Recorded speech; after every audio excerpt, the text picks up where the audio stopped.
Iran's state-affiliated media says Israel's attack on Evin Prison last week has killed at least 71 people. Now, according to Iranian officials, staff, prisoners and the families of inmates were among those killed in the air raid that targeted parts of the facility.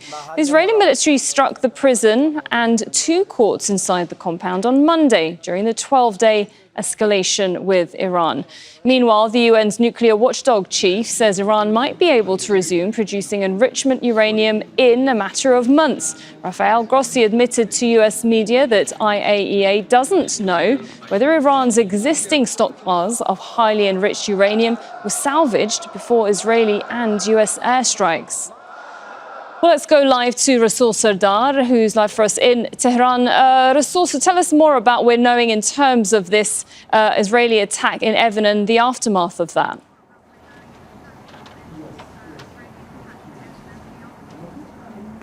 Well, now the judiciary spokesperson saying that 71 people have been killed on 23rd of June when Israel attacked Evin Prison in north of Tehran.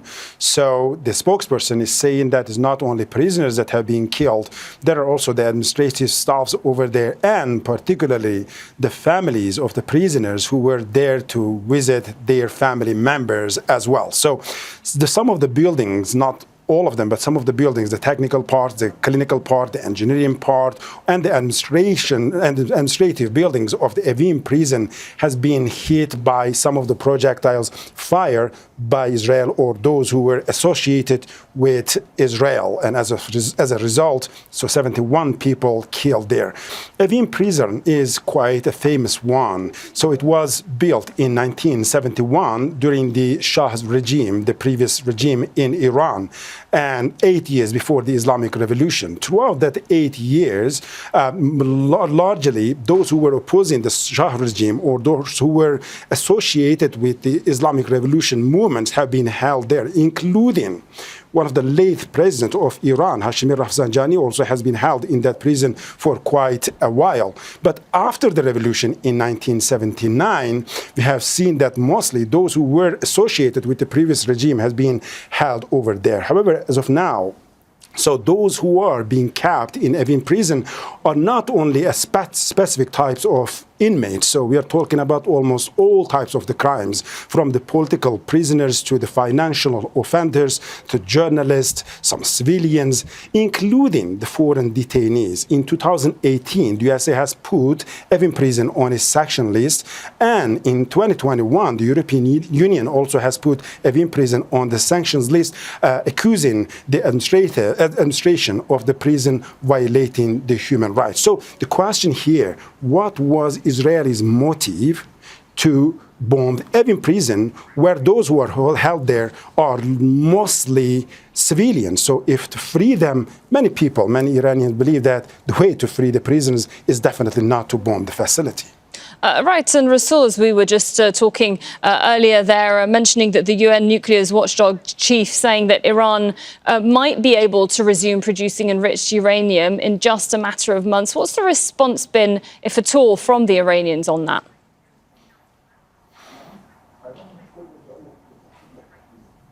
Well, as of now, there is not specific reaction regarding to that specific interview that Grossi has given to a German broadcaster.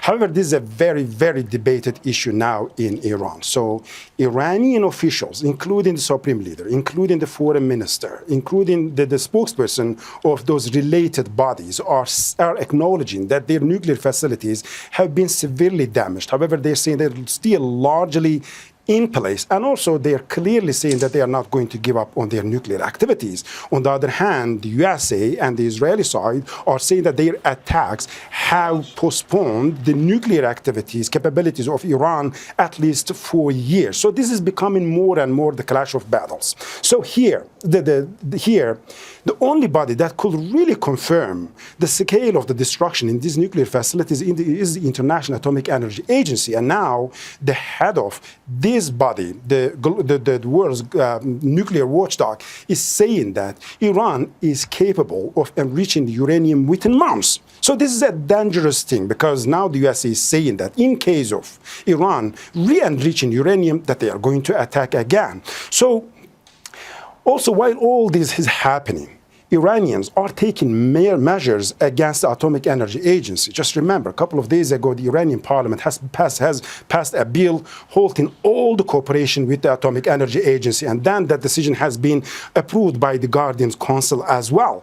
But particularly Guardian Antonio Grossi himself, Iranians are furious at him, including the foreign minister of Iran, saying that he's not welcome to Iran, and they're saying that throughout a decade he has been collaborating with the Israelis and sharing all the information that was gathered through the inspections have been delivered to Israelis. Okay, thank you very much for that update. Resul Serdar in Tehran.